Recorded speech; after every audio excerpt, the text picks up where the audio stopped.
हरे कृष्ण कृष्ण कृष्ण हरे हरे, हरे राम राम राम हरे हरे। मुखं करोति वाचालं पंगुं लंघायते गिरिं यत्कृपातमहं वन्दे श्रीगुरुं दिनतारिणं। हरे कृष्ण।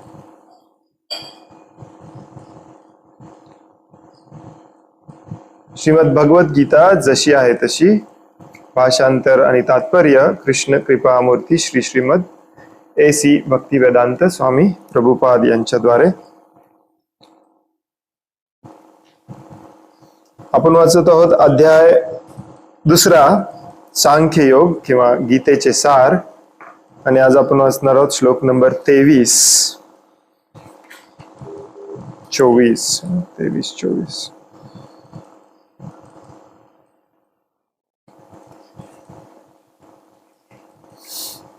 नैनं छिन्दन्ति शस्त्राणि नैनं दहति पावकः न चैनं क्लेदयन्तो यन्त्यापो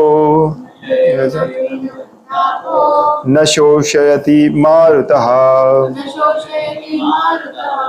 नैनं छिन्दन्ति शस्त्राणि नैनं दहति पावकः न चैनं क्लेदयन्त्यापो न शोषयति मारुतः नैनं छिन्दन्ति शस्त्राणि नैनं दहति पावकः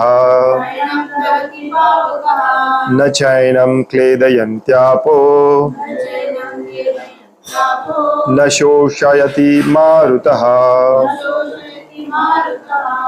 न कधीच नाही, एनं हा आत्मा, छिंदंती कापून तुकडे तुकडे करणे,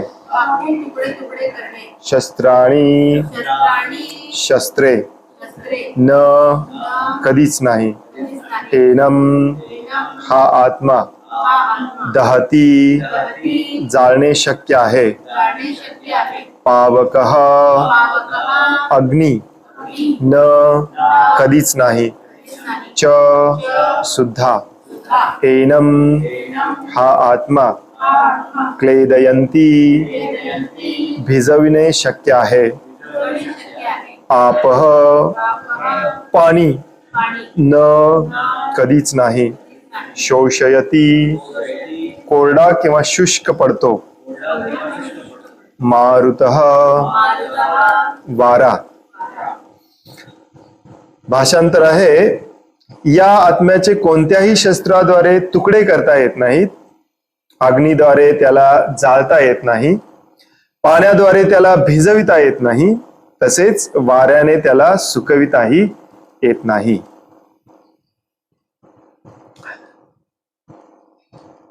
मागचे काही श्लोक आपण हेच वाचत आहोत। भगवान श्रीकृष्ण अर्जुनाला आत्मा कसा अविनाशी, आणि नुसताच अविनाशी नाही तर कुठल्याही परिस्थितीमध्ये कुठल्याही स्थितीमुळे न बदलणार आहे हे समजावून सांगायचा प्रयत्न करतात। हे कदाचित तुम्हाला रिपीट वाटत असेल, परंतु हे अत्यंत महत्वाचं आहे म्हणून भगवंत रिपीट करतात। भगवंत एखादी गोष्ट तेव्हाच रिपीट करतात जेव्हा एकतर ते खूप खूप खूप खूप खूप महत्वाचं असतं किंवा समोरच्याला ते लवकर समजत, तेव्हा रिपीट करतात। इथे अगदी मेटाफोरिकल एक्झाम्पल देऊन सांगतायत की आत्म्याला नाही कुठल्या शस्त्राद्वारे त्याचे तुकडे करता येतात, नाही अग्नी त्याला जाळू शकतो, नाही पाणी त्याला भिजवू शकतो, नाही वारा त्याला कोरडा शुष्क करू शकतो। हे असे वेगवेगळ्या प्रकारचे शस्त्र असतात, अग्निरूपी, जलरूपी। प्रभुपाद पुढे सांगतात, आत्म्याने कशालाही काही होत नाही। सांगायचा मुद्दा हा आहे की आत्मा हा भौतिक कोणत्याही गोष्टीने विचलित होत नाही किंवा तो कधीही बदलत नाही, मरत नाही, मारत नाही। हे मागच्या 3-4 श्लोकामध्ये आपण बऱ्याचदा रिपीटेडली वाचलंय। इथे मारत नाही मरत नाही हाच मुद्दा आहे, परंतु दुसरा महत्वाचा मुद्दा प्रभुपाद सांगण्याचा प्रयत्न करणार आहेत आता तात्पर्यामध्ये, तो म्हणजे त्याच्यामध्ये बदलही घडत नाही. आणि हे थोडंसं समजायला अवघड जातं. आपण ते पुढच्या 3ऱ्या आणि 5व्या अध्यायामध्ये समजावून घेणार आहोत. प्रभुपाद म्हणतात तात्पर्यामध्ये, तलवारी, अग्निशस्त्रे, वर्षास्त्रे, चक्रीवादळ इत्यादी जीवात्म्याला मारण्यात असमर्थ आहेत. सांगण्याचा उद्देश आहे की अशी वेगवेगळ्या प्रकारची शस्त्र होती पूर्वी. आता फक्त शास्त्रज्ञांना अग्नीवर आधारित शस्त्र शोधणे एवढंच माहिती आहे. आधुनिक अग्निवर्षाव करणाऱ्या शस्त्रास्त्रांव्यतिरिक्त पूर्वीच्या काळी पृथ्वी, जल, वायू, आकाश इत्यादींपासून बनलेली विविध प्रकारची पुष्कळ शस्त्रास्त्रे होती. आधुनिक युगातील अण्वस्त्रांची वर्गवारी सुद्धा अग्निशस्त्रांमध्येच केली जाते, परंतु प्राचीन काळी निरनिराळ्या प्रकारच्या भौतिक मूलतत्वांपासून बनवलेली इतर शस्त्रास्त्रे होती. अग्निशस्त्रांचा प्रतिकार जलशस्त्रांनी म्हणजेच वरुणास्त्रांनी केला जात असे, पण अशी वरुणास्त्रे आधुनिक विज्ञानाला ज्ञात नाहीत. तसेच आधुनिक वैज्ञानिकांना पवनास्त्रांचेही ज्ञान नाही. असे असले तरी आत्म्याचे कापून तुकडे करता येत नाही. तसेच विविध प्रकारच्या कितीही आधुनिक शस्त्रांद्वारे त्याचा संहारही होऊ शकत नाही. प्रभुपादांचं जर तुम्ही वाचन श्रवण केलं तर तुमच्या एक गोष्ट लक्षात येईल की प्रभुपाद हे आधुनिक विज्ञानाच्या विरोधात नव्हते, कारण त्यांना स्वतः विज्ञानात ते पारंगत होते. त्यांचे काही शिष्य होते जे वैज्ञानिक होते. त्यांना त्यांनी विज्ञानाचा तिरस्कार करायला कधी सांगितलं नाही. विज्ञानावरती आधारित लोकांना हे समजावून सांगा की विज्ञान हे तुम्हाला निरीश्वरवादाकडे घेऊन जात आहे, नास्तिक बनवतंय, परंतु ऍक्च्युली भगवंतांना आपण मानलं पाहिजे. विज्ञानावर आपण अवलंबून राहू शकत नाही, हे सांगण्यासाठी प्रभुपाद आले. बऱ्याच लोकांना वाटतं की प्रभुपाद विज्ञानाचा तिरस्कार करतात. सदापुतदास तुम्हाला माहिती असतील, सदापुतदास आणि विश्वकर्मा प्रभू प्रभुपादांचे शिष्य, अगदी स्वरूप दामोदर महाराज देखील प्रभुपादांचे शिष्य होते, जे शास्त्रज्ञ होते. त्यांना प्रभुपादांनी आदेश दिलेला, हे अणु रेणू डिटेल सायकोलॉजी सगळं विज्ञान समजावून सांगून लोकांना समजावून सांगा की तुम्ही आत्मा आहात. त्यामुळे प्रभुपादांच्या तात्पर्यामध्ये देखील तुम्हाला खूप विज्ञान आढळणार, वैज्ञानिक दृष्टिकोनातून सांगायचा प्रयत्न करणार, परंतु त्याच वेळी हे सांगायचा प्रयत्न करणार की आधुनिक विज्ञान हे भगवंतांच्या अनंत शक्तीसमोर काहीच नाही, एवढ्यातलं एवढंच आहे. इथे प्रभुपाद आपल्याला समजावून सांगतायत की एकतर शस्त्रास्त्रांनी मारणं आपल्याला माहिती आहे, दुसरं कुठलं माहिती नाही आपल्याला, परंतु पूर्वीच्या काळामध्ये हे वाऱ्याने पण मारलं जायचं, पाण्याने पण मारलं जायचं आणि अग्नीने पण मारलं जायचं. शस्त्राचा डायरेक्टली वार करतो, तसंच अग्नीचा शस्त्र असतो. तर प्रभुपाद इथे सांगतात की आधुनिक शास्त्रज्ञांना अग्निशस्त्र शोधलेले आहेत आपण, बॉम्ब वगैरे हे नाही, भरपूर जाळून टाकतो, ऍटम बॉम्ब शोधला, परंतु जल अस्त्र आपल्याला शोधता आले नाही. आजकाल प्रयत्न करतायत शास्त्रज्ञ. तुमच्यापैकी काही जणांनी ऐकलं असेल हार्प वगैरे. हे वेळी अवेळी काय म्हणतात त्याला, पर्जन्यवृष्टी जी होते, पूर येतात, अतिवृष्टी, अति पाऊस जो पडतो, वादळ जो येतो, ते अमेरिकेतले बरेचसे सायंटिस्ट त्याच्यावर काम करतात. हे वादळ आणायचं कसं, एकाच ठिकाणी पाऊस पाडायचा कसा, आणि ह्यांचे एक्सपेरिमेंट आहे. ते तुम्ही गुगलवरती, हे काही म्हणजे लपून ठेवलेलं ज्ञान नाही आहे, गुगलवरती सगळं मिळेल तुम्हाला. वेदर मॅनिप्युलेशन, हार्प, HARP जर तुम्ही सर्च केलं तर तुम्हाला हे सगळं मिळेल की कसं करतात, हे कसं पाण्याचा हवेचा दाब कमी जास्त केला जातो आणि एखाद्या ठिकाणीच पाऊस पाडला जातो. ऑफकोर्स याच्यामध्ये हे परफेक्ट झाले नाहीत, त्यामुळे हे सगळं बिघडतंय. त्यांना वादळ, वारा, पाऊस आणायचा असतो मेक्सिकोवरती, परंतु न्यूयॉर्कमध्ये येते, कारण अजूनही त्याच्यावरती रिसर्च चालू आहे. तसंच वाऱ्यावर आधारित शस्त्रास्त्र होती, ज्याला म्हटलेलं आहे ना, न शोषयती मारुतः, शोषयते म्हणजे शुष्क करणे. तुमच्या अंगातील सगळं द्रव्य शोषून घेतलं तरी तुम्ही मरता. हे पण एक प्रकारचं शास्त्र असतं. आजकाल बायोलॉजिकल वेपन्स तयार करतात. काही काही लोक म्हणतात करोना एक प्रकारचा बायोलॉजिकल वेपन होता. तर शास्त्रज्ञांचा शोध चालू आहे. पण पूर्वीच्या काळामध्ये आपल्या ऋषी मुनींनी हे सगळं शोधून काढलेलं आणि बरेचशी शस्त्र हे मंत्रावर आधारित होते. प्रभुपाद म्हणतात आपल्या लेक्चर्स मध्ये की आधुनिक शास्त्रज्ञांना हे काही जमणार नाही. हे जमेल पाण्यावर आधारित शस्त्र काढणे वगैरे, परंतु मंत्रावर आधारित शस्त्र मात्र कलियुगात नॉट पॉसिबल. त्याच्यासाठी प्युरिटी लागते, इथे शुद्धता लागते. ती कलियुगात लोकांच्याकडे नाहीये. परंतु इथे भगवान श्रीकृष्ण अर्जुनाला समजावून सांगतात की कुठल्याही प्रकारचं शास्त्र असू दे, आत्म्याला काही फरक पडत नाही. त्यामुळे तुझे जे बाण आहेत, तुझे स्वर्ग लोकात जाऊन वेगवेगळे शस्त्र घेऊन आलायस, त्याने पण तुला पितामह भीष्मदेवांना मारायचं नाहीये. पितामह भीष्मदेवांना तू मारणारच नाहीयेस. आणि ऍक्च्युली तू पण पितामह भीष्मच्या शरीराला पण तू मारणार नाहीयेस, कारण आत्मा नाही मारणारा आहे, नाही मारवणारा आहे, नाही मरणारा आहे. आत्मा नाही कुणाला मारतो ना मरतो. फक्त आत्मा ज्या शरीरामध्ये अडकला आहे तो शरीर चांगलं किंवा वाईट कर्म करतो, आणि वाईट कर्म करणाऱ्या शरीराला मारणे हे क्षत्रियाचं कर्तव्य असतं, म्हणून तुला करायचंय. बस, याच्या पलीकडे तू विचार करू नको. आणि अशा प्रकारे वाईट कर्म थांबवणे, चांगल्या कर्मांना प्रोत्साहन देणे हे माझं काम आहे. याच्यासाठी मी येतो, त्यामुळे तुला मला मदत करायची आहे. ह्याच्यासाठी हे सगळं आपल्याला करायचंय. याच्या पलीकडे तुझा रोल नाहीये, तू निमित्त मात्र आहेस, अर्जुनाला सांगितलं जातं. जीवात्मा केवळ अज्ञानामुळे कसा उत्पन्न झाला आणि नंतर तो मायाशक्तीने कसा प्रभावित झाला याचे स्पष्टीकरण मायावादी देऊ शकत नाही. बस, प्रभुपादांचा होल मिशन होता मायावाद्यांच्या विरुद्ध फाईट करणे. त्यामुळे तुम्हाला प्रत्येक तात्पर्यामध्ये थोडं थोडं मिळणार. कदाचित तुम्हाला बोर होईल, परंतु जर तुम्हाला प्रचार करायचा असेल तर तुम्हाला हे पण लक्षात घेतलं पाहिजे बरं का, प्रॉपरली लक्षात ठेवलं पाहिजे. कारण मायावादी भेटणार. आज भेटत नसतील तुम्हाला, परंतु भारतात खूप सारे मायावादी आहेत. जेव्हा तुम्ही प्रचार करायला बाहेर पडाल ना, तेव्हा भेटतात. हे वाक्य खूप महत्वाचं आहे. आता आपण जे वाचलं, जीवात्मा केवळ अज्ञानामुळे कसा उत्पन्न झाला आणि नंतर तो मायाशक्तीने कसा प्रभावित झाला, म्हणजेच अडकला, याचे स्पष्टीकरण मायावादी देऊ शकत नाही. त्यांना एवढं समजलंय की ते आपण अडकलोय, कर्म केलं की कर्मफळात अडकतो, आपण कर्म केलं नसलं पाहिजे. परंतु जायचं कुठे, इथे ते चुकलेले. अजूनही मला भगवानच व्हायचंय. प्रत्येकाची इच्छा आहे, मायावाद्याची नाही, सगळ्यांची हीच इच्छा आहे. ईश्वरोहम अहम भोगी. पण मायावादी काय म्हणतो, मी भगवान आहे, परंतु का कोणास ठाऊक मला माहिती नाही, इथे अडकलोय.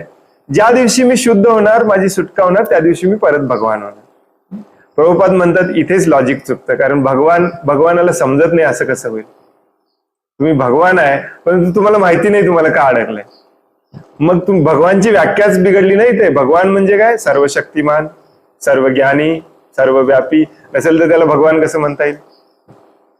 ज्या क्षणाला तो व्यक्ती सर्वज्ञानी नाही, त्या क्षणाला तो भगवानच्या खालचा आहे. भगवान म्हणजे सर्वज्ञानी असलं. मग तुम्हाला कसं माहिती नाही तुम्ही इथे अडकला कसं काय, कशामुळे अडकला, का अडकलाय माहिती नाही, परंतु मुक्त झाल्यावर मी भगवान होणार एवढंच माहिती आहे तुम्हाला.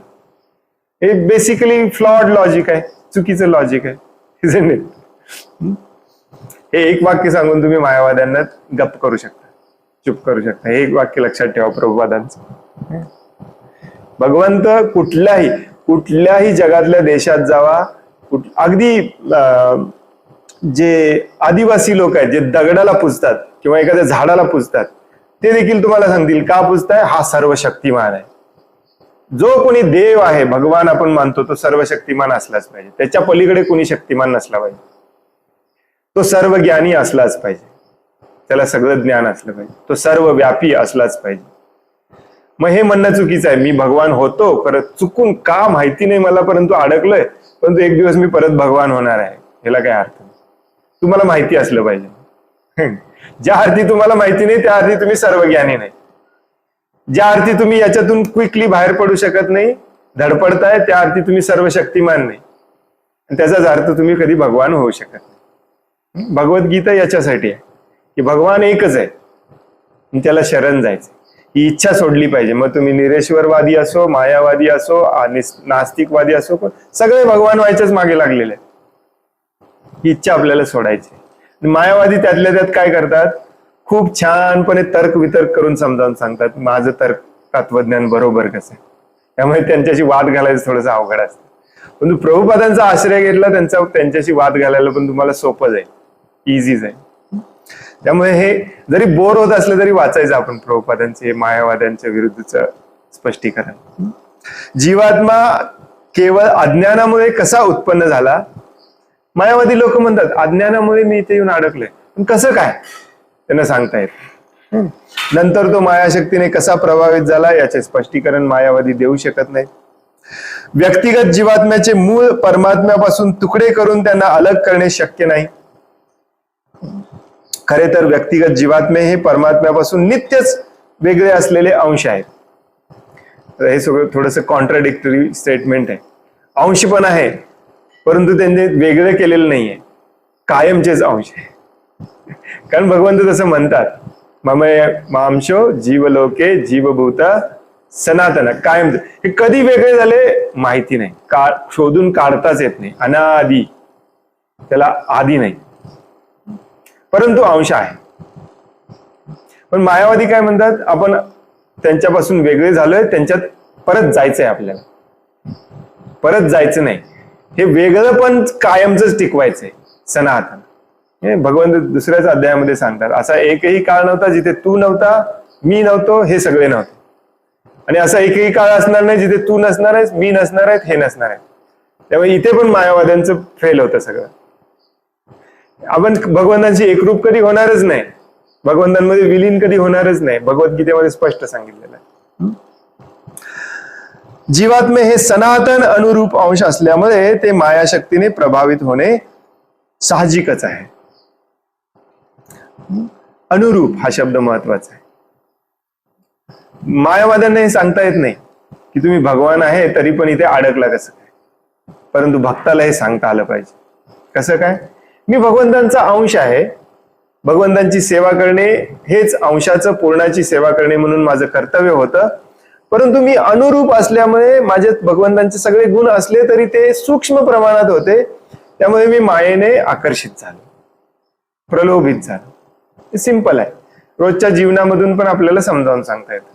मी हायवेने जात होतो, मी 16 माळा जप करतो, 4 नियमांचं स्ट्रिक्टली पालन करतो, परंतु हायवेने जात होतो आणि मला अचानक नवीन स्कोडा गाडीची ऍड दिसली. माझ्या मनामध्ये विचार आला मला ही घेतली पाहिजे. ही जीवाची प्रवृत्ती असते, भौतिक जगातल्या भौतिक प्रलोभनांना बळी पडणे. It's very simple to explain actually. का, कारण आपण अनुरूप आहोत, आपल्यामध्ये तेवढी शक्ती नाही जेवढी भगवंतांमध्ये आहे. भगवंत कधीच प्रलोभित होत नाही. प्रभुपाद बऱ्याचदा हा मुद्दा सांगतात, भगवंत कधीच 3 गुणांनी प्रभावित होत नाहीत, भौतिक शक्तीने प्रलोभित होत नाहीत, कारण ती शक्ती पण त्यांचीच आहे. आपण मात्र प्रलोभित होतो, प्रभावित होतो, आणि नुसतंच प्रलोभित प्रभावित होत नाही, आपण इथे अडकतो. आणि नुसतंच अडकत नाही, जाम अडकतो. अनादि अनंत काल झाले अडकून आहे आपण. का, कारण मी सूक्ष्म आहे. जरी माझ्यामध्ये भगवंतांचे गुण असले तरी मी भगवंतांच्या बरोबर होऊ शकत नाही. आणि हे मान्य करणे म्हणजेच स्वरूप स्थितीला आहे, शुद्ध होणे. आणि हे मान्य न करणे म्हणजेच इथे अडकून राहणे. व्हेरी बेसिक आहे ऍक्च्युली. भगवान कपिल देव पण समजावून सांगतात भागवतामध्ये. देवहूती म्हणते, कपिल देव सगळं समजावून सांगत असतात, देवहूती मध्येच थांबवते आणि म्हणते, मला तर काय वाटत नाही आत्म्याला भौतिक प्रकृतीपासून वेगळं करणे, हे एकच असल्यासारखे आहेत. मग भगवंत समजावून सांगतात, नो, एकदम सोपं आहे. फक्त एवढा विचार करणे की मी, माझा आणि या भौतिक प्रकृतीचा काही संबंध नाही. त्यामुळे मी या भौतिक प्रकृतीमध्ये जे स्वामी बनायचा प्रयत्न करतोय ते कधीच होणार नाही, कारण मी कुणाचा तरी दास आहे, अंश आहे. तीच माझी स्वरूप स्थिती आहे. बस ज्या क्षणाला हे आपल्याला पटलं त्या क्षणाला तुम्ही शुद्ध झाला. कपिल देव सांगतात इतकं इझी आहे, सुपर इझी आहे. ज्या क्षणाला हे पटलं, पटण्यापेक्षा पटण्याच्या पुढची स्थिती असते साक्षात्कार होणे. एक असते जाणणे, कळणे, पटणे, त्याच्याही पुढे असतं साक्षात्कार होणे. साक्षात्काराला लवकर येत नाही जीवात्मा, त्या क्षणी आपण मुक्त आत्मे. भगवंत प्रभुपाद सगळे हा शब्द वापरतात, तत्क्षणी, त्याच क्षणी, त्याच क्षणी. जास्त वेळ लागत नाही.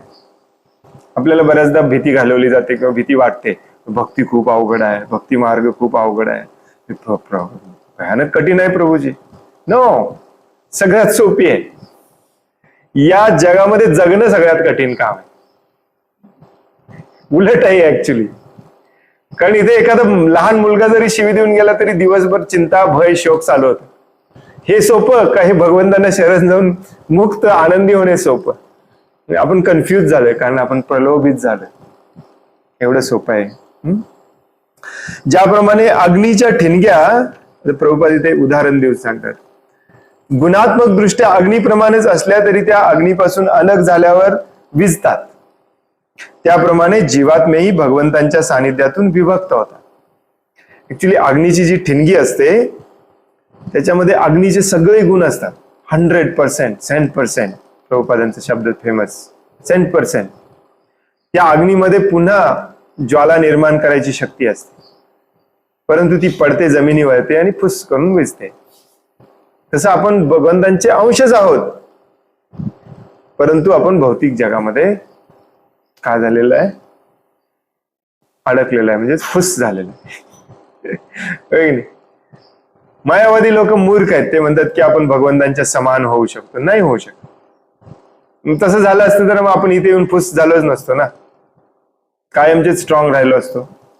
मग ते कधी कधी उदाहरण देतात. मग अग्नीची ठिणगी जर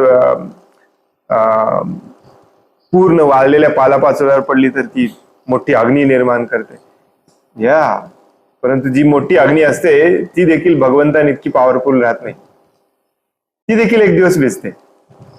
म्हणून भगवंत स्पष्टपणे सांगतात, कोणीही माझ्या समान किंवा माझ्यापेक्षा ग्रेट कधीच होऊ शकत नाही. इम्पॉसिबल आहे. मत्त परतरम न अन्यात किंचित अस्ति धनंजय. आणि हे पटणे म्हणजेच भक्ती मार्गाला लागणे. आणि हे जोपर्यंत पटत नाही तोपर्यंत आपण मायावादी असतो, निराकारवादी असो, निर्वाशेषवादी आपण पण असतो. काही काही भक्त लोक, तो मायावादी आहे, तो निर्विशेष, आपण पण मायावादीच असतो. का? कारण आपण भगवंतांना शरण, मायावादी नाही तर मग तू भगवंतांना शरण का जात नाही? वेगवेगळी कारणं का शोधून काढ. तिलक लावतो, कंठी माळ घालतो, तरी वेगवेगळी कारणं शोधून काढतो शरण न जायची, कारण तू मायावादीच आहे. नास्तिक पण मायावादीच असतो.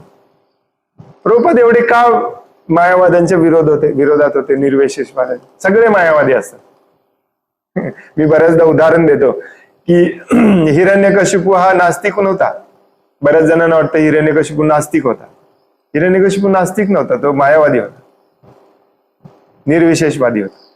आणि त्याला माहिती होतं कोणीतरी मला मारणार आहे, परंतु त्याला आकार नाही, म्हणून त्याने तसा वर मागितला होता. मला इथे पण मेलं नसलं पाहिजे, तिथं पण मेलं पाहिजे, याने पण मारलं नसलं, पण त्याला वाटलं मी सगळे कॉम्बिनेशन कव्हर केले. म्हणजे देव असला तर या रूपातच असणार आहे, नसेल तर देव नाही. विष्णू म्हणजे देव नाही, त्याला हे मान्य नव्हतं.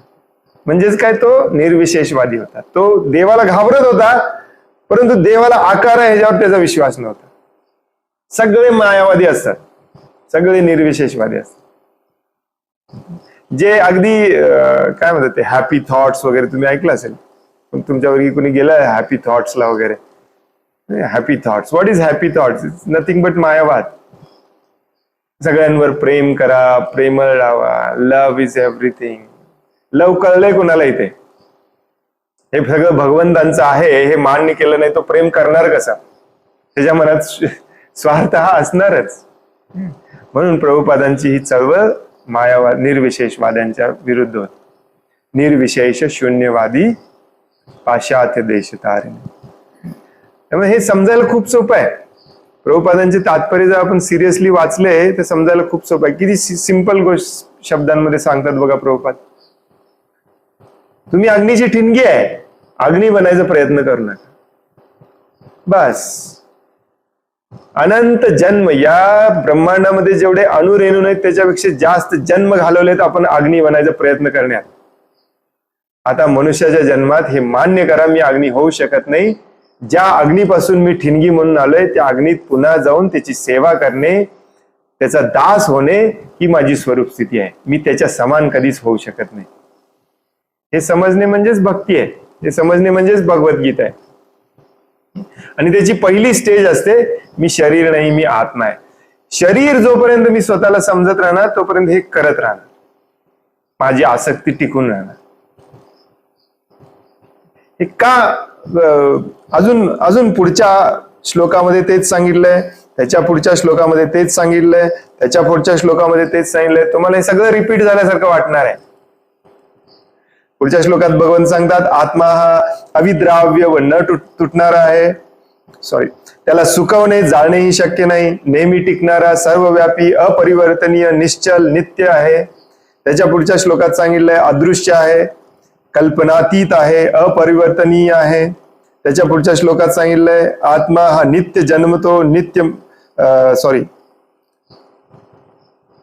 जरी तुला वाटली की आत्मा हा नित्य जन्मतो आणि नित्य मृतो तरीही महाभाव तो शोक करणे योग्य नाही. हे का रिपीट करून सांगतायत भगवंत? विषय एकच आहे. मागचे 4-5 दिवस आपण एकच वाचते, परत इथे विषय एकच आहे की आत्मा हा अजन्म आहे, अपरिवर्तनीय आहे, अविनाशी आहे. भगवद्गीता ही आपल्याला स्वतःसाठी पण समजून घ्यायचं आहे, फक्त अर्जुनाची स्टोरी समजायची नाहीये. अर्जुनाला हे समजावून सांगण्यात येत आहे कारण त्याला युद्ध करायला प्रवृत्त करायचं आहे भगवंतांना, सेवा म्हणून. मग त्याचा असं माझ्याशी काय संबंध आहे? मी का भगवद्गीता वाचतोय?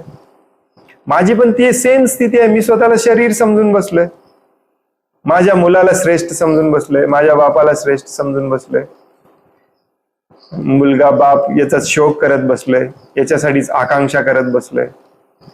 हे शरीर स्वतःला समजलंय म्हणूनच गाडी स्वतःची समजलंय, पत्नी स्वतःची समजलंय, घर स्वतःच समजलंय. कुणीही दुसरी तिसरीतला विद्यार्थी देखील सांगू शकतो की हे तुमचं नाहीये, तुम्ही गेला की संपलंय हे सगळं, तरी पण स्वतःच समजून बसलंय. म्हणूनच आत्मा आणि शरीर वेगळं आहे हे जाणणे हे भक्तीच्या ABCD मधले पहिली पायरी आहे. ही पायरी फिक्स नाही झाली की पुढचं मग काहीच समजत नाही. जे काही आपण या भौतिक जगामध्ये करतो, विचार करतो, अडकलोय, आसक्त झालोय, ते सगळं या शरीरामध्ये. यालाच पुन्हा पुन्हा मराठीमध्ये सांगितलेलं आहे देहात्मबुद्धी, कंडिशन सोल. देहात्मबुद्धी म्हणजेच मी देह आहे, मी आत्मा नाही असं समजते. आता प्रभूजी अर्जुनाला समजावून हे सगळं रिपीटेडली सांगायची काय गरज होती? आणि इनडायरेक्टली असं काही भक्त म्हणतात, म्हणजेच मला हे रिपीटेडली सांगायची काय गरज होती? मी तर जन्मल्या हिंदू धर्मात ज्यावेळी मी जन्मलो त्याच वेळी मी मान्य केलंय मी शरीर नाही, मी आत्मा आहे. परंतु तरीही तुम्हाला हे रिपीटेडली सांगायची गरज आहे कारण तू ते मान्य केलं नाहीस. काम तू शरीरासाठीच करतेस, म्हणायला फक्त तू आत्मा आहेस. प्रभुपाद बऱ्याचदा समजावून सांगतात अहम ब्रह्मास्मी समजणे खूप सोपं आहे, परंतु अहम ब्रह्मास्मी सारखं काम करणे खूप अवघड आहे. हिंदू धर्मातल्या कोणालाही जाऊन विचारा तुम्ही, तो तुम्हाला सांगेल मी शरीर नाही, आत्मा आहे. परंतु काम कुणी आत्म्यासाठी करतो का? नाही, शरीरासाठीच करणार. म्हणून हे रिपीटेडली सांगितलं. तुला कुणी मारू शकत नाही, त्याला हेच सत्य आहे, कारण हेच सत्य आहे. आणि यालाच डिटॅचमेंट म्हणतात.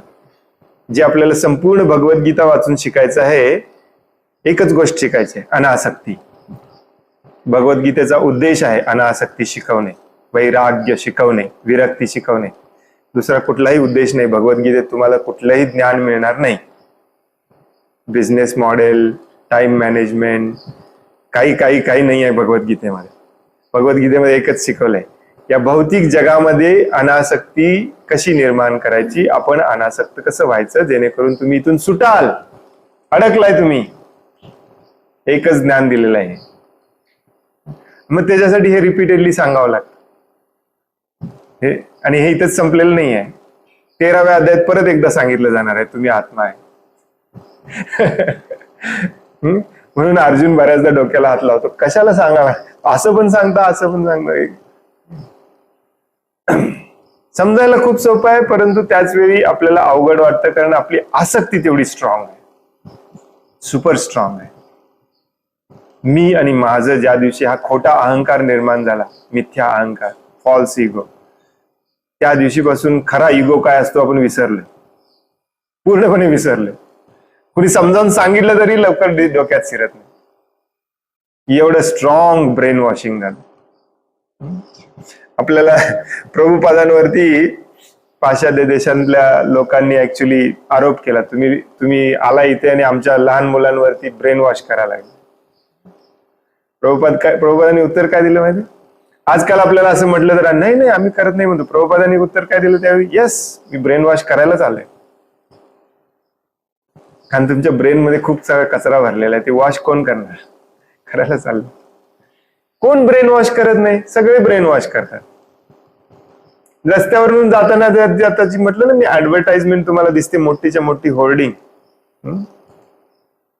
चंदू काका सराफ ज्वेलरीची ऍडव्हर्टाइजमेंट, ते पण ब्रेन वॉशच आहे तुमचा. त्याच्याकडे आकर्षित होणे, त्या दुकानात जावंसं वाटणे, ते घ्यावंसं वाटणे, त्यातून आनंद घ्यावासा वाटणे, ब्रेन वॉश नाही तर काय आहे?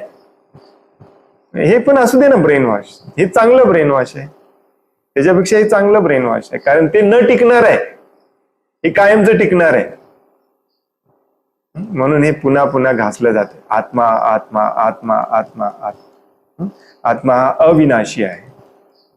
वराह पुराणात जीवात्म्याचे वर्णन भगवंतांपासून वेगळे झालेले अंश असे केले आहे आणि शाश्वतरित्या ते हे जीवात्मे अंशच राहतात असे भगवद्गीताही सांगते. कायमचं कधीच भगवंतांची आपण एकरूप होत नाही, भगवंतांची समान किंवा भगवंतांची श्रेष्ठ कधी होतच नाही, एकरूप पण कधी होत नाही. आपण इंडिव्हिज्युअल सेपरेटच राहतो, सेपरेटच राहिलं पाहिजे, सेपरेट व्यक्तिमत्व असलंच पाहिजे. म्हणून भगवंतांनी अर्जुनाला दिलेल्या शिकवणुकीनुसार स्पष्ट होते की मायेतून मुक्त झाल्यानंतरही जीवात्म्यांचे स्वतंत्र व्यक्तिमत्व हे टिकून राहते. श्रीकृष्णांकडून ज्ञान प्राप्ती झाल्यावर अर्जुन मुक्त झाला, परंतु तो श्रीकृष्णांशी कधीच एकरूप झाला नाही. कुठे अर्जुन आता? हे अर्जुन कुठे आहे मग आता? एकरूप नाही झाला तर कुठे? प्रभुपाद सांगतात कुठल्या तरी ब्रह्मांडामध्ये, कुठल्या तरी पृथ्वी किंवा कुठल्या तरी ग्रहावरती भगवान श्रीकृष्ण अर्जुन महाभारत करतात. हे नित्य लीला असते, कायम चालू असतात. कुणीतरी विचारलं प्रभुपादांना, मग अर्जुन युद्ध झाल्यानंतर, कलियुग सुरू झाल्यानंतर सगळे पांडव गेले, मग अर्जुन पांडव सगळे भगवद्धामात गेले का? प्रभुपाद म्हटले नाही. सगळ्यांना आश्चर्य वाटलं, वाट, कारण आपल्या डोक्यात बसले भगवद्धामात जाणे आपला उद्देश आहे. भगवद्धामात जाणे आपला उद्देश नाहीये, भगवंतांची सेवा करत राहणे आपला उद्देश असला पाहिजे. मग प्रभुपादांनी सांगितलं अर्जुन भगवंत कुठे जातील ये म्हटलं की जातो, कारण तो नित्य सखा आहे. चल इथे महाभारत करायचंय आपल्याला, तिथे घ्या. चल इथे जायचंय, तिथे घ्या. त्याला काही फरक पडत नाही, त्याला वनवास द्या, त्याच्या बायकोला छळा, काही फरक पडत नाही. तो म्हणतो मला तुमच्या सेवेत राहायचंय. याला भक्ती म्हणतात. हे आपण जाणून घेतलं पाहिजे. इथे आपण भगवद्धामात जायला पाहिजे, भगवंतांची एकरूप झालं पाहिजे, भगवंत व्हायला पाहिजे. हे मूळ रोग आहे आपला, हा मूळ बेसिक डिझीज आहे, मूळ रोग आहे आपला. पुढच्या श्लोक एक वाचूया, आपल्याकडे वेळ आहे. पुढच्या श्लोकामध्ये म्हणतात अच्छेद्यो यमदाह्यो यम क्लेशोश्च एवच नित्य सर्वगतः स्थान अचलोयम सनातनः. हा आत्मा अतिद्राव्य व न तुटणारा आहे आणि त्याला सुकवणे किंवा जाळणेही शक्य नाही. सिमिलर श्लोक रिपीट केलेला आहे. हा नेहमी टिकणारा, सर्वव्यापी, अपरिवर्तनीय, निश्चल आणि नित्य सारखाच राहणारा आहे. हे मराठी शब्द मला पण माहिती नाही, त्यामुळे मी इंग्लिश मध्ये वाचतो. This individual soul is unbreakable and insoluble and can be neither burned or dried. Same श्लोक जो पूर्वीच्या श्लोकात सांगितलं. He is everlasting, all pervading, unchangeable, immovable and eternally the same. निश्चल म्हणजे अनचेंजेबल, तात्पर्य, अनुरूप आत्म्याचे हे सर्व गुणधर्म निश्चितपणे सिद्ध करतात की जीवात्मा हा परमात्म्याचा नित्य अनुरूप अंश असतो आणि त्यात काहीच बदल न होता तो नित्य अनुरूप अंशच राहतो. कसं काय सिद्ध होतं याच्यावरून? प्रभुपाद एवढं स्ट्रॉंगली कसं काय सांगतात? या श्लोकावरून हे सिद्ध होतंय की आपण परमात्म्याचे अनुरूप अंश आहोत. कारण हे सगळे जे गुण आहेत ते भगवंतांचे ओरिजिनल गुण आहेत. अपरिवर्तनीय, सर्वव्यापी, नेहमी टिकणारा, निश्चल, नित्य, सारखाच, हे सगळे भगवंतांचे गुण आहेत. म्हणून आपले गुण आहेत, म्हणून आपण त्यांचे अंश आहोत. फक्त फरक जाणून घ्यायचा आहे आपल्याला की ते क्वांटिटी वाईज ते महान आहेत आणि क्वांटिटी वाईज आपण सूक्ष्म आहोत. That's it. या बाबतीत अद्वैत सिद्धांत लागू करणे फार कठीण आहे, कारण स्वतंत्र जीवात्मा कधीच एक जिन्सी होऊ शकत नाही. एक जिन्सी म्हणजे मिक्स होऊन एकच होणे. हे वेगळे, कायम वेगळे. कायमचे वेगळे म्हणजेच द्वैत. द्व म्हणजे दोन, द्वैत. बरेचदा बरेचसे अध्यात्मवादी स्वतः आपण किती ग्रेट अध्यात्मवादी आहोत हे दाखवायला चर्चा करतात. प्रभूजी अद्वैतवादी, द्वैतवादी, अद्वैतवाद, द्वैतवाद. हे काय रॉकेट सायन्स नाही आहे. द्वैत म्हणजे दोन, दोन म्हणजे मी आणि भगवान दोन वेगवेगळे. अद्वैत म्हणजे दोन नाही, आम्ही दोघे एकच आहोत. एवढं सिंपल जरी लक्षात ठेवला तरी अद्वैत द्वैत तुमच्या डोक्यातून निघून जात. जे अद्वैतवादी असतात त्यांचं म्हणणं असतं की मी भगवंतांमध्ये जाऊन एक दिवस मिक्स होतो आणि मिक्स होऊन एक होतो. अद्वैत, वेगळे नाही. परंतु भगवद्गीता सांगते तुम्ही कधीच तसं होत नाही, मी कायमचे वेगळे असतो. द्वैत. अद्वैतवाद कुणी फेमस केला? शंकराचार्यांनी. शंकराचार्यांचं अद्वैतवाद बंद करण्यासाठी कोण आले? मध्वाचार्य. आणि मध्वाचार्यांच्याकडून दीक्षा झाली आपल्या चैतन्य महाप्रभू. त्यामुळे आपण त्या लाईन मध्ये हे लक्षात ठेवा. म्हणून आपल्याला गौडीय मध्व गौडीय वैष्णव संप्रदाय म्हटलं जातं. याची डिटेलमध्ये जाऊन चर्चा पण करण्यात काही अर्थ नसते. पुढे आपण तिसऱ्या अध्यायात एका श्लोकात आपण त्याची चर्चा करणार आहोत. भगवद्गीता खूप प्रॅक्टिकल आहे. असं उगी हवेतली चर्चा करण्यासाठी नाही. अद्वैतवाद असा असतो, द्वैतवाद असा असतो, हे असं असतं, ते असं असतं. प्रभू भगवान श्रीकृष्ण अर्जुनाला एकदम प्रॅक्टिकल लेवलला सांगतात, असं कर, असं कर, असं कर, असं कर, असं. हे काय असं हे नाहीये खूप ग्रेट ज्ञान आहे. आणि एक सिंपल प्रभुपाद इथे या सगळ्या श्लोकावरून एक लॉजिकली समजावून सांगतात की यावरून अद्वैतवाद इथेच मोडतो. जीव सेपरेट आहे, आत्मा सेपरेट आहे, परमात्मा सेपरेट आहे. भौतिक दोषांपासून मुक्त झाल्यावर अनुरूप आत्मा भगवंतांच्या दिव्य तेजोमय किरणांमध्ये आध्यात्मिक स्फुल्लिंग म्हणून राहू शकतो. परंतु जे बुद्धिमान जीवात्मे असतात ते भगवंतांच्या सानिध्यात राहण्यासाठी आध्यात्मिक लोकांमध्ये प्रवेश करतात, कारण त्यांना त्याचं ज्ञान असतं. हे जे मायावादी अद्वैतवादी असतात ते भगवंतांची एकरूप व्हायचा प्रयत्न करत करत त्यांना काय मिळतं? भगवंतांच्या दिव्य ब्रह्मज्योतीमध्ये तरंगायचं एकरूपत्व मिळतं. ठीक आहे, या तुम्ही माझ्या ब्रह्मस्वरूपामध्ये मी तुम्हाला विलीन करून घेतो, परंतु तुम्ही तिथे सेपरेटच तरंगत राहता. हे शास्त्रामध्ये बऱ्याच ठिकाणी दिलेलं आहे. परंतु हे मायावादी लोक ते कन्व्हिनियंटली ते इग्नोर करतात असे श्लोक. मॅक्झिमम निर्विशेषवादी मायावादी लोक मायावाद हा भगवद्गीताचा संदर्भ देऊनच प्रूव्ह करायचा प्रयत्न करत असतात. That is like biggest ironic thing. I don't know मराठीत आयरॉनिकला काय म्हणतात. विरोधाभासात्मक गोष्ट आहे. परंतु भक्त काय करतो? भक्तालाही ते या ब्रह्मज्योतीत तरंगायची इच्छा नसते. कारण भक्त कशाचा भुकेला असतो? भक्त प्रेमाचा भुकेला असतो. तिथे तरंगण्यात काही प्रेम नाही. कारण प्रेम कशात असतं? प्रेम आदान प्रदानात असतं. काहीतरी केलं पाहिजे, काहीतरी करून घेतलं पाहिजे. मग ते कोणाबरोबर करणार? निर्विशेष निराकार बरोबर करणार आहे का? त्याच्यासाठी व्यक्ती पाहिजे त्याच्यावर प्रेम करू शकू. प्रेम म्हणजे काहीतरी सेवा करू शकू. तो व्यक्ती देखील आपल्यावर प्रेम करू शकेल. हे आदान प्रदान करायचं असेल तर साकार रूपाला मान्य केलं पाहिजे. आणि प्रेमात जेवढा आनंद आहे तेवढा तरंगण्यात आनंद नाही. हो की नाही? हे भौतिक जगात पण आपल्याला दिसून येतं. एखाद्यावर प्रेम करण्यात जितका आनंद आहे तेवढा स्वार्थी होऊन दुसऱ्यांनी प्रेम करावं याच्यात नाही. मग आपण शोक चिंता करत बसतो, यांनी असं वागलं त्यांनी तसं वागलं. स्वतः प्रेम करायला लागा, किती आनंद मिळतो बघा. वाव. आणि हेच प्रेमाची सर्वोच्च टॉपमोस्ट स्थिती गाठायची. सिंपल. सर्वगतः या श्लोकामध्ये जो शब्द वापरलाय सर्वगतः म्हणजे सर्वव्यापी, हे थोडस कन्फ्युजिंग आहे कारण आपण सर्वगत नाहीये. म्हणून प्रभुपाद विशेष करून समजावून सांगतात सर्वव्यापी आपण नाही. सर्वव्यापी आपण कुठे आहे? फक्त या शरीरात.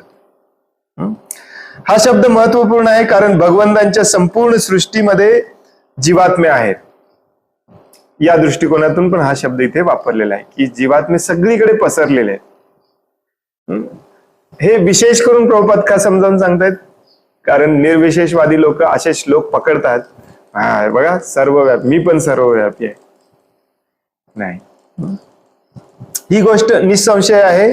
ते भूमीवर आहेत, पाण्यामध्ये आहेत, हवेमध्ये आहेत, पृथ्वीच्या पोटात आणि अग्नीमध्येही राहतात. अग्नीमध्ये जीवात्म्यांचे निर्जीवीकरण होते हा सिद्धांत मान्य करता येत नाही. प्रभुपाद आपल्या लेक्चरमध्ये सांगतात की आपल्याला जनरली असं सांगितलं जातं की एका ठराविक टेम्परेचर नंतर सगळं भस्म होतं, म्हणून आपण म्हणतो की अग्नीमध्ये कोणी राहूच शकत नाही. त्यामुळे मग आपण म्हणतो की सूर्यदेव, त्याचं नाव विवस्वान, तो तिथे सूर्यदेव सूर्यग्रहावरती रथावरती आहे. हे सगळं थोतांड आहे, बालकथा आहेत, दंतकथा आहेत. नो, का? पाण्यात जीव राहत नाहीत. आणि रिसेंटली शास्त्रज्ञांनी शोधून काढलं एक जीवाणू आहे तो 1300 डिग्री सेल्सिअसला जिवंत राहतो. तुम्ही कल्पना करू शकत नाही 1300 डिग्री. आपण जे आंघोळ करतो त्या पाण्याचं टेम्परेचर असतं 40 डिग्री सेल्सिअस. 100 पण नाही. बऱ्याच लोकांना वाटतं 100 मध्ये मराल तुम्ही 100 डिग्री सेल्सिअसने पाण्याने आंघोळ केलं. 40 डिग्री सेल्सिअस पाण्याने आपण आंघोळ करतो. हे आम्हाला पण कळालं जेव्हा आमच्या बंबाला थर्मामीटर लावलं. आम्हाला पण माहिती नव्हतं. नाही, म्हणून काय आपण जगणारच नाही का? एखाद्या लहान मुलांना सांगितलं पाण्यामध्ये पूर्ण आतमध्ये जगणारे मासे आहेत, प्राणी आहेत, तो म्हणेल हा काहीतरी बालकथा दंतकथा सांगताय, कारण त्यांनी कधी बघितलेलं नाहीये. नाही, आमच्या गावात एक आजी होती, ती म्हणायची भूकंप झाला होता लहानपणी आमच्या, आणि ती आजी म्हणायची सरकारला काही कळत नाही, कधी पण भूकंप करतात. तिला वाटायचं सरकारच भूकंप करतं. अज्ञानामध्ये आपण काही पण मान्य करतो. मग 1300 डिग्री सेल्सिअसला जीव इथे जगू शकतो, मग तो बिलियन डिग्री सेल्सिअसला तिथे पण जगणारा जीव भगवंतांनी निर्माण केला असेल ना. असं शरीर पण बनू शकतं, का नाही बनू शकत? जे शरीर पाण्यात राहू शकतं ते पृथ्वीवर राहू शकत नाही, जे पृथ्वीवर राहतं ते पाण्यात राहू शकत नाही. असंच एखादं शरीर असेल जे अग्नीत राहतं ते पृथ्वीवर राहू शकणार नाही. त्यामुळे सूर्य ग्रहावरती देखील फुल पॉप्युलेशन आहे, भरपूर लोक राहतात, तुम्हीही राहू शकता. काय करायला लागतं सूर्यग्रहावर जायला? भगवद्गीता काय सांगते? सूर्यदेवाची पूजा करायची. LM1 नावाचं सॅटेलाइट निर्माण नाही करायचं, हे रावण निर्माण करतात. चंद्रावर मी जातो मशीन तयार करून, मूर्खपण आहे. चंद्रदेवाची पूजा करा, तुम्ही जातात चंद्रावरती. प्रभुपादांनी सिंपल सांगितलं, जो चंद्रावर जाण्यासाठी रॉकेट तयार करायचा प्रयत्न करतो तो रावण असतो. तो भगवंतांना चॅलेंज करतो, तुमचे नियम तोडून मी जाणार तिथे. प्रभुपाद म्हणतात एका लेक्चर. त्यामुळे जीव सगळीकडे आहेत, कुठे नाहीत असं नाही. हे आपले मूर्ख शास्त्रज्ञ शोधायचा प्रयत्न करतात, मार्सवरती मंगळावरती जीव आहेत का, चंद्रावरती जीव आहेत का. दुर्बीण काढले, फक्त खड्डे दिसतात चंद्रावरती, जीव नाही आहेत चंद्रावरती. अरे तुमच्या डोळ्याला न दिसणारे पण जीव आहेत, इथे आहेत न दिसणारे, तिथे का नसायत? सगळीकडे जीव आहेत. शास्त्राप्रमाणे चंद्रग्रह हा स्वर्ग लोकातला एक ग्रह आहे, तुमच्यापेक्षा ऑप्युलंट आहे. तुम्हाला दिसत नाही, तुम्हाला दिसण्याची ताकद नाही, तुम्हाला बघण्याची दृष्टी नाहीये, बस एवढंच. एका तुम्ही मान्य करत नाही. या अर्थाने या श्लोकामध्ये शब्द वापरलाय सर्वगत, म्हणजे सर्वव्यापी. आत्मा हा सर्वव्यापी आहे, सगळीकडे सगळीकडे. या ठिकाणी स्पष्टपणे सांगण्यात आले आहे की आत्मा हा अग्नीद्वारे जाळला जात नाही, म्हणून ही गोष्ट निसंशय आहे की सूर्यग्रहावरही तेथे राहण्यास योग्य अशी शरीरे असलेले जीवात्मे आहेत. जर सूर्यगोलावर वस्ती नसती तर सर्वगत हा शब्द अर्थहीन झाला असता. प्रभुपाद म्हणतात असं ज्ञान घ्या आणि आधुनिक शास्त्रज्ञांना चॅलेंज करा आणि मग त्यांना भक्ती मार्गामध्ये घेऊन या. चॅलेंज करा म्हणजे आपल्याला काही खूप ग्रेट आहे म्हणून दाखवायचं नाही, आपल्याला हे असं सगळ्यांना भक्ती मार्गात आणायचंय. डबल PhD वाल्यांना, ट्रिपल PhD वाल्यांना, सगळ्यांना. हरे कृष्ण. आपण इथे थांबूया. मग आता भगवंत इथे पुढे समजावून सांगायचं सुरुवात इथे थांबतात, थोडक्यात थांबतात. पुढच्या श्लोकामध्ये भगवंत सांगतात की म्हणून तू शोक करू नको, युद्ध कर. आणि मग इथून उरलेल्या या अध्यायामध्ये भगवद्गीतेचा सार आहे. हा सगळी भगवद्गीता सांगतात. उरलेल्या अध्यायामध्ये सांगतात की हा आत्मा अडकलाय कसा, का अडकतो, कशा पद्धतीने अडकतो, काम क्रोध हे काय भानगड आहे, कसे अडकवते. त्यामुळे हा अध्याय खूप महत्वाचा आहे. Very very very important, basic. हरे कृष्ण. कोणाला काही प्रश्न आहे, काही सांगायचं आहे?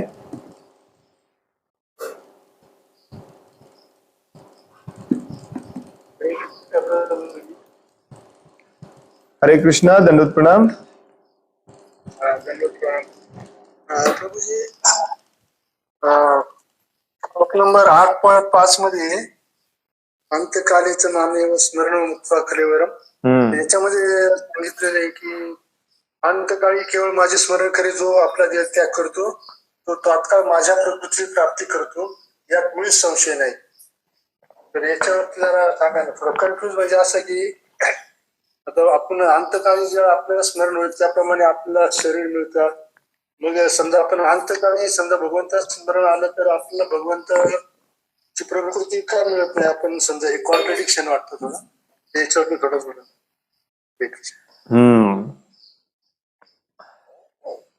मॅक्झिमम लोकांना सवय असते एक श्लोक वाचायचा आणि त्या श्लोकावरती चिंतन करत बसायचं. भगवद्गीता ही सगळ्या बाजूनी समजावून घेतली पाहिजे. तिथे पुढेच 9व्या श्लोकामध्ये भगवंत सांगतात की ते स्मरण करायचं कसं, ते पण वाचा. हे आपण विसरतो. तुमच्याकडे भगवद्गीता असेल तर वाचा 9वा श्लोक. कसं स्मरण करायचं माझं, भगवंत सांगतात तिथे. बऱ्याच लोकांना काय वाटतं शेवटी श्रीकृष्ण श्रीकृष्ण स्मरण झालं की झालं काम. नो,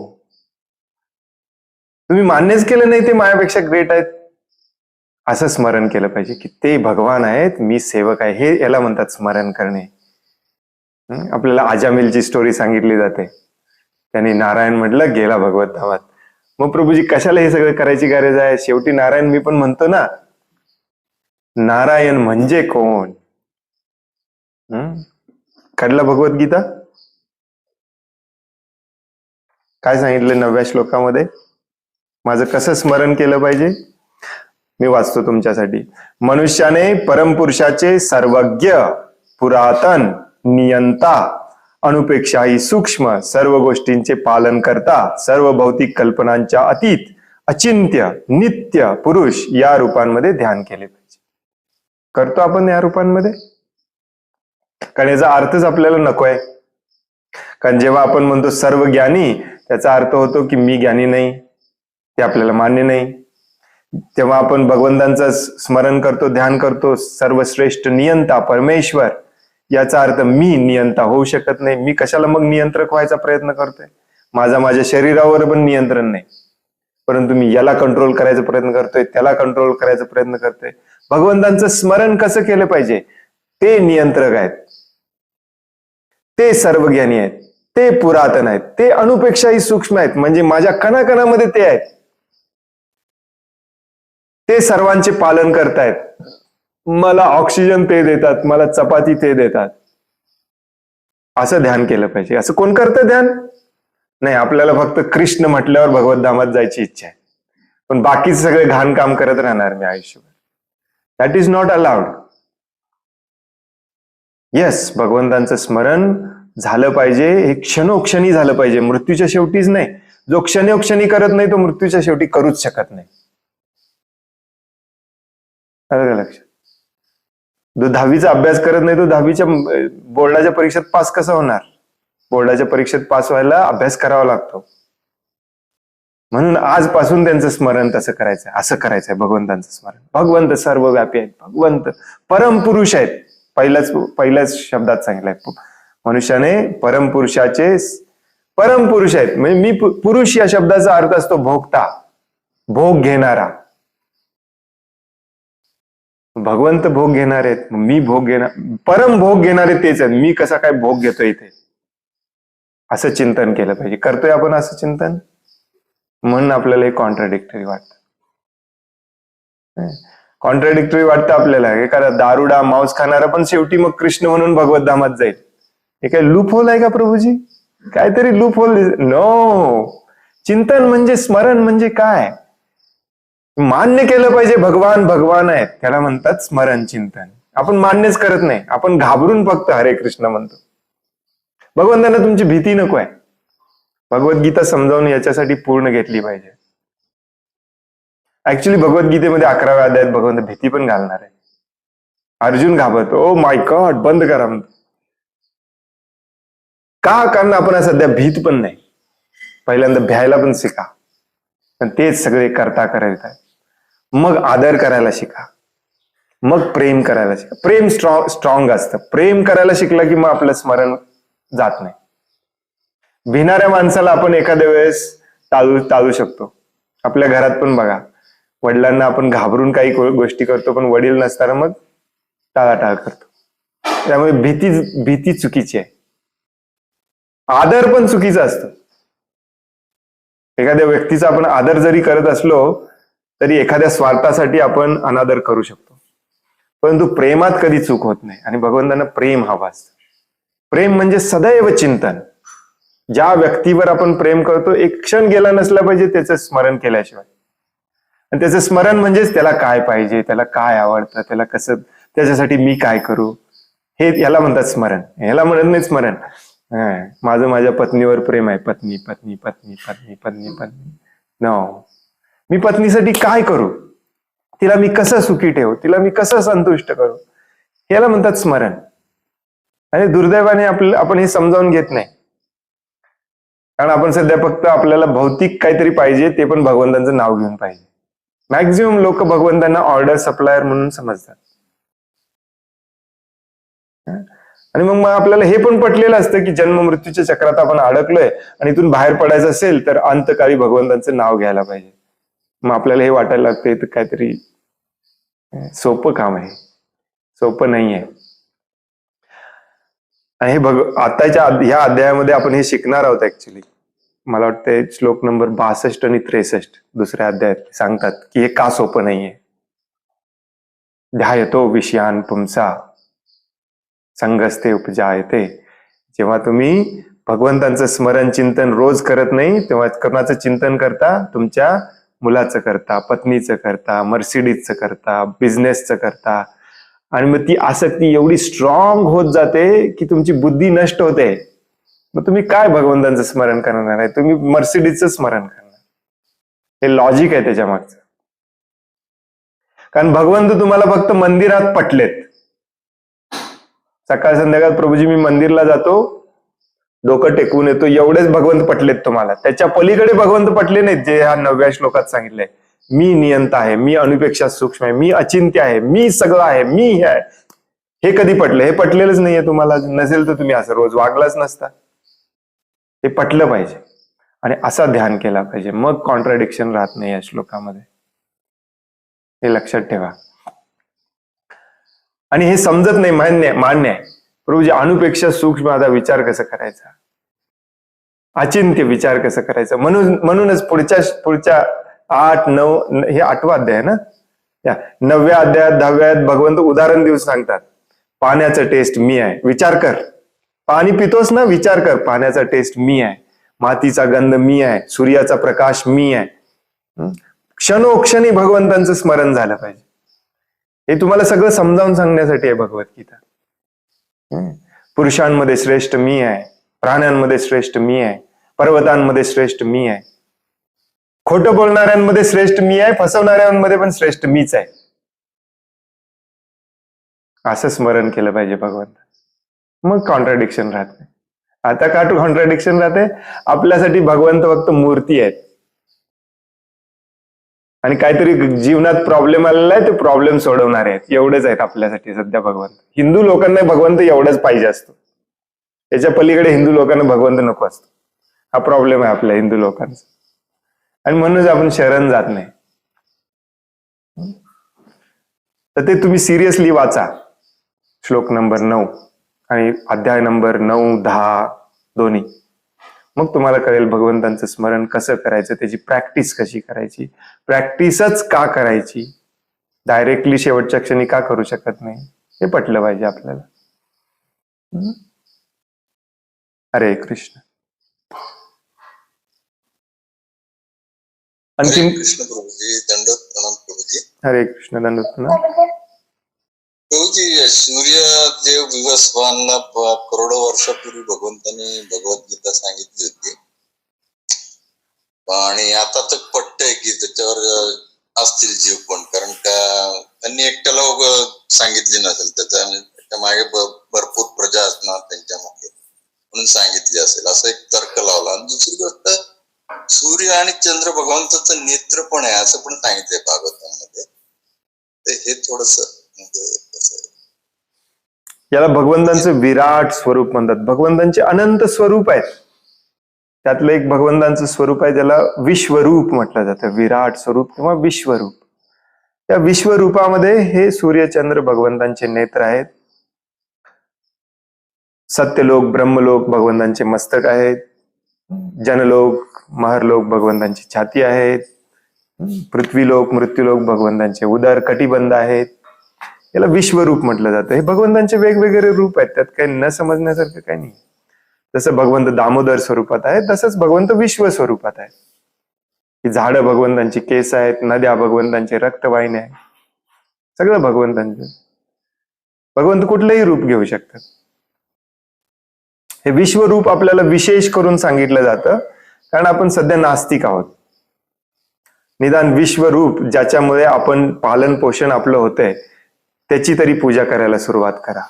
शुकदेव गोस्वामी सांगतात भागवतम मध्ये, निदान सुरुवात इथे करा की झाडं नद्या भगवंत आहेत. सूर्यप्रकाशामुळे तुम्हाला अन्न मिळतं, चंद्रप्रकाशामुळे तुम्हाला अन्न मिळतं. हे भगवंतांचे डोळे आहेत, ते नेत्र कटाक्ष टाकून तुमच्यासाठी अन्न बनवतात. ज्वारीचे दाणे टपोरे करतात. ज्वारीच्या दाण्यामध्ये रस चंद्र टाकतो. त्याचा आकार वाढवायचं काम सूर्य करते. तर त्याच्यासाठी मग आपली कृतज्ञता निर्माण झाली पाहिजे. हो बरोबर. बासमती राईस, वास पण गंध पण त्यांच्याकडनं. या हे विश्वरूप आहे भगवंतांचं. भागवतम मध्ये जसं इथे पण भागवत गीतेमध्ये देखील 11व्या अध्यायात विश्वरूप थोडक्यात सांगितलंय, परंतु भागवतम मध्ये भगवंतांचं विश्वरूप हे डिटेल मध्ये सांगितलंय, 2-3 वेळा सांगितलंय. याचा अर्थ असा नाही की भगवंत त्या रूपात असू शकत नाहीत. भगवंत कुठल्याही रूपात असू शकतात.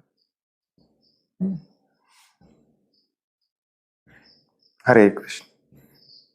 हरे कृष्ण. धन्यवाद.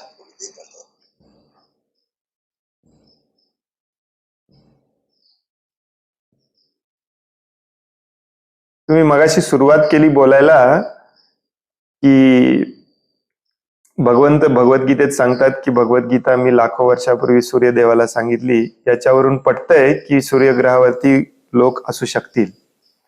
हे तुमच्या वाक्यामध्येच कॉन्ट्राडिक्शन आहे. पटतंय आणि शकतील हे दोन्ही शब्द एकाच वेळी वापरायचे नसतात. सध्या तार्किक लेवल आहे ना, म्हणजे आता ठीक आहे, म्हणजे त्याच्या भागवतम मध्ये पण जाईल मला वाटतं ते. नाही, मी तुम्हाला एक बेसिक ग्रामर सांगतोय. ऍक्च्युली याचा तत्वज्ञानाशी काही संबंध नाही. पटतय आणि शकतील हे ग्रामर मध्येच बसत नाही. पटतय सोबत आहे हे शब्द वापरायचा असतो, आणि पटत नाही सोबत शकतील वापरायचं असतं.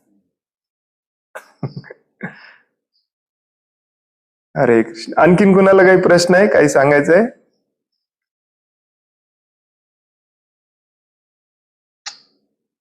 हरे कृष्ण प्रभू, दंडवत प्रणाम. हरे कृष्ण प्रभू, दंडवत प्रणाम. हा प्रभूजी, जसं की शंकराचार्याचं तुम्ही सांगितलं की त्यांनी आयुष्यभर म्हणजे ते शिवजीचेच अंश अवतार होते आणि मायावादाचा प्रचार केला. परंतु शेवटी त्यांनी पांडुरंग अष्टकम म्हणजे भगवान विठ्ठलाचं साकार रूप किंवा व्यक्तिरूप याच्याविषयी त्यांनी म्हणजे वर्णन केलं. पण त्यांचे शिष्य ते मान्य करत नाही. म्हणजे ते स्वतः सुद्धा मान्य करतात शेवटी, परंतु शिष्य त्या या विशिष्ट याला चाडून बसलेले असतात. हरे कृष्ण.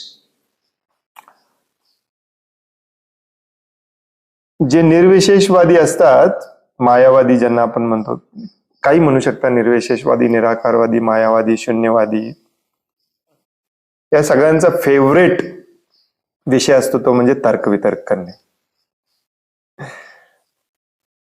त्यामुळे तर्कवितर्क रिझल्ट आपण मान्य केला की तर्कवितर्क करू शकत नाही.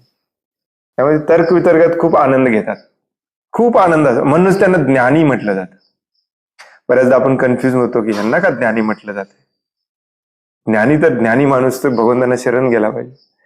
ज्ञानीचा अर्थ हे ज्ञानामध्येच अडकलेले असतात. असं असू शकेल, तसं असू शकेल, हे असू शकतं, ते असू शकतं, आणि त्यातला ते आनंद घेतात, रस घेत असतात.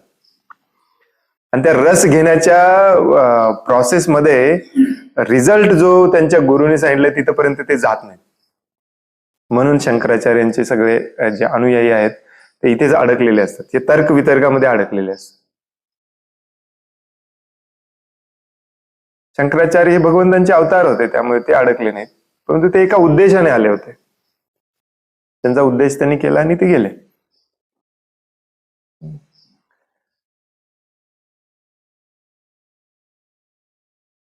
हरे कृष्ण. हरे कृष्ण. दंडवत प्रणाम. आपण तुम्ही मगाशी सांगितलं सूर्यावरती सुद्धा माणसं असतात आणि चंद्रावरती सुद्धा माणसं असतात, आपण त्याला पाहू शकत नाही, बरोबर आहे. पण त्याला याला काय सायंटिफिकली काय सांगू शकत, म्हणजे असं समजून घेऊ शकतो का सायंटिफिकली काय असतं काय? वेल, जसं प्रभुपाद सांगतात की ज्या अर्थी तुम्ही इथे पण असे जीव शोधू शकता जे 1300 डिग्री सेल्सिअसला राहतात, मग 1300 मिलियन डिग्री सेल्सिअसला राहणारे जीव का असू नयेत. सगळं काही मी पाहतो तेच सत्य म्हणणे हा मूर्खपणा आहे, कारण तुमचे डोळेच अपूर्ण आहेत. आणि दुसरी गोष्ट म्हणजे जोपर्यंत आपण हा सायंटिफिक आउटलुक सोडत नाही तोपर्यंत आपण भगवंतांना शरण जात नाही. हा आत्मा ऍक्च्युली, परवा आपण चर्चा करत होतो की आत्म्याचा आकार दिलेला आहे एका केसाच्या 10 सहस्त्रांश इतका छोटा, हो की नाही. केसाच्या टोकाचे 10,000 भाग केले तर जेवढा होतो तेवढा आत्मा आहे. आता एखादा सायंटिस्ट म्हणेल की माझ्याकडे मायक्रोस्कोप आहे, ते त्याच्याही पेक्षा लहान गोष्टींना मी त्याच्यामध्ये बघू शकतो, मग आत्मा दिसत का नाही. कारण आत्मा ही सायंटिफिकली बघायची गोष्टच नाही. प्रभुपाद सांगतात तुम्ही हृदय कापून त्याचा पेशी आणि पेशी तुम्ही मायक्रोस्कोप खाली बघितलं तरी तुम्हाला आत्मा सापडणार नाही, कारण तो या डोळ्याने बघण्याचं ते काय म्हणतात त्याला, ऑब्जेक्टच नाही. त्याला दिव्य डोळे लागतात, ते ह्या जगात नाही आहेत. मग तुमचं सायन्स इथे फेल होतो. त्यामुळे प्रत्येक गोष्ट सायंटिफिकली समजावून घेणे इज इम्पॉसिबल, ज्याला एम्पिरिकल मेथड म्हणतात, cause and effect method, he fail होते म्हणण्यापेक्षा ही एक फॉल्टी पद्धत आहे. या पद्धतीनेच समजावून घेतलं नसलं पाहिजे प्रत्येक गोष्ट, ज्याला शब्द प्रमाण किंवा अनुमान प्रमाण म्हणतात. सॉरी, शब्द नाही, काय प्रत्यक्ष प्रमाण किंवा अनुमान प्रमाण म्हणतात. हे दोन्ही वेज ऑफ अंडरस्टँडिंग ह्या फॉल्टी असतात. त्यामुळे बेस्ट असतं शब्द प्रमाण, आपल्या आचार्याने सांगितलंय म्हणून मान्य करणे, अधिकारी व्यक्तीने सांगितले म्हणून मान्य करणे. सायन्स हॅज लिमिट,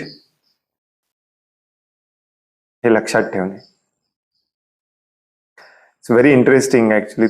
तुमच्यापैकी काय, आपण ही सायंटिफिकली सगळ्या गोष्टी समजावून सांगायचा प्रयत्न करतो, हे कशासाठी, एखाद्याची एखाद्याच्या हृदयामध्ये अजून पण ते भगवंतांना शरण न जाण्याचं एखादं असं कारण असतं, त्यातून तो सुटावा म्हणून. त्याच्या पलीकडे आपल्या सांगण्याला पण काही अर्थ नाही. हे सगळं स्पिरिच्युअलीच सांगितलं पाहिजे. पण प्रभुपाद सांगतात सायंटिफिकली पण समजावून सांगा, जेणेकरून एखाद्या शास्त्रज्ञाला पण पटेल आणि तो भक्तीत येईल. एवढाच उद्देश आहे. नाहीतर सायन्स हॅज लिमिट. आपल्याला मराठी शाळेत सांगितलं जातं सायन्स इज ग्रेट. आपल्याला हायस्कूलमध्ये सांगितलं जातं सायन्स इज सुपर ग्रेट. आपल्याला इंजिनिअरिंग मध्ये, डॉक्टर, मेडिकलमध्ये सांगितलं जातं सायन्स इज गॉड. परंतु जेव्हा तुम्ही पीएचडी करायला जाता, पीएचडीच्या पहिल्या दिवशी सांगितलं जातं science has limits. It's very seriously. तुम्ही पीएचडी करायला जावा, पीएचडीच्या पहिल्या दिवशी तुम्हाला सांगितलं जातं सायन्स हॅज लिमिट्स. कारण त्याच्याशिवाय पीएचडीच होत नाही. पीएचडीचा अर्थ असतो रिसर्च. रिसर्च तेव्हाच होतं जेव्हा तुम्ही त्याच्यामध्ये लिमिट्स आहेत हे मान्य करून त्याच्यावरती रिसर्च. ते जर परफेक्ट असेल तर मग काय ते रिसर्च काय करायचं. It's basic fallacy. ऍक्च्युली फॅलसीला काय म्हणतात मला माहिती नाही. It's a faulty paradigm. हे सायन्स परफेक्ट नाहीच आहे. सायन्स गॉड नाहीच आहे. हे मानव पण मान्य करतो, परंतु पीएचडीच्या लेवलला गेल्यावर मान्य करतो. तोपर्यंत मात्र शिकवतो सगळ्यांना science is God, science is perfect. त्यामुळे सगळं सायंटिफिकली समजावून घ्यायचा प्रयत्न करू नका. सदापतदास सारख्या सायंटिस्ट लोकांना समजलं नाही हे ब्रह्मांडाची निर्मिती झाली कशी. सदापतदास म्हणतात मलाच समजत नाही कसं झालं. मी भागवतम 100 वेळा वाचलं तरी पण माझ्या डोक्यात येत नाही प्रकृती कशी निर्माण केली. प्रभुपाद म्हणतात भागवतम वाचून त्याचं मॉडेल तयार करा, परंतु कोणालाच आजपर्यंत कळालं नाही एक्झॅक्टली कसं आहे. एका ठिकाणी सांगितलं जातं भाऊ क्षत्रिय आहेत, एका ठिकाणी सांगितलं जातं भाऊ म्हणजे जनलोक तपलोक आहे. आपण कन्फ्युज होतो. हे सायंटिफिकली नाही समजावून घ्यायचं आपल्याला, हे प्रेमाने समजावून घ्यायचंय. सायन्सच्याही पलीकडे असतं प्रेम, जे आजपर्यंत सायन्सला समजावून सांगता आलं नाही. पण आपण जाणून घेतो. प्रेम जाणवतं आपल्याला, हो की नाही. तुम्हाला प्रेम जाणवतं की नाही. कॅन यू एक्सप्लेन प्रेम इन सायन्स? नो, इम्पॉसिबल आहे, हो की नाही.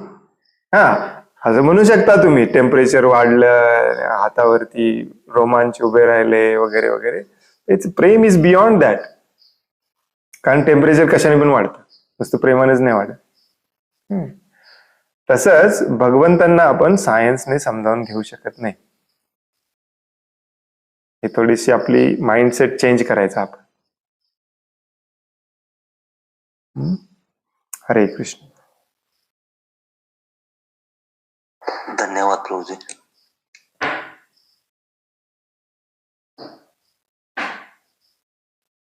आणखीन कोणाला काही प्रश्न आहे, काही सांगायचं आहे?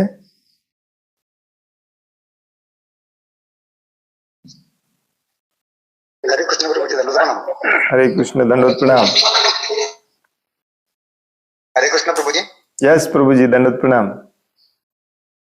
एका मंदिरमध्ये वाचलं होतं जिथं सायन्स सत्य तिथं अध्यात्म चालू होते. येस, अगदी बरोबर आहे.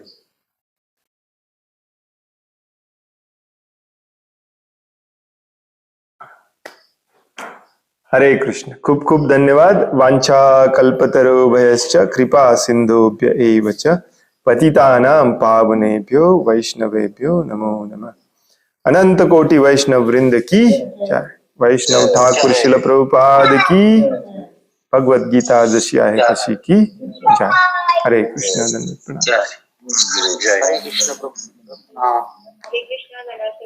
हरे कृष्ण, दंडवत प्रणाम.